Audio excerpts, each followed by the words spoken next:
Mark Rogers TV talking TCU football. The Horned Frogs at 5-0, and of course Oklahoma State. They were the preseason favorites to take the Big 12 and vie for college football playoff. But here we go, Melissa. It's TCU after 5 games, no losses. Melissa Treebwasser joining us from Frogs O' War. Melissa, it's been a while. How you been? I've been doing good. It's always nice to join back in when TCU has something positive to talk about. So it's good to be here. Yeah, well, it's been positive, all positive, and against some decent competition. So this isn't just we knocked out 3 cupcakes in the non-conference in Iowa State and Kansas, and we're off to a 5-0 start. You know, Arkansas is not great this year, but still a big win out of conference, and you dominated that game. Really impressive win there. West Virginia this past week, definitely a tough opponent at home, and of course the Oklahoma State upset. So you got to be pleased. What's definitely stood out for you?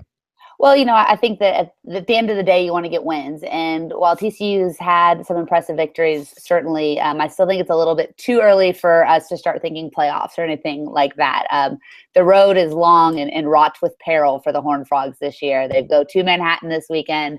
They finish up in Ames at the end of October, and then they've got back-to-back games in Norman and in Lubbock in November. So we're certainly a long way from getting too excited about what TCU is capable of this year. But by the same token, there's a lot to be excited about defensively with what TCU is doing against the run and against the pass, and also offensively in the way that Kenny Hill is managing the game and Sonny Cumbie is calling it. I think they've really – sorry, I'm moving around so much. I'm trying to get away from the barking dogs. We've had dogs on the show many times. Yeah, you're all kinds, so it's no big issue.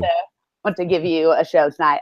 So I think it's really exciting. I think that Sonny Cumbie has a good grasp on the kind of quarterback that Kenny Hill is, and they're really putting him in a position to succeed. And at the same time, the running game has been absolutely dominant behind an offensive line that's been really, really good. So there's a lot to be excited about. They have the pieces to make a good run in the Big 12, but certainly not going to be an easy road to get there.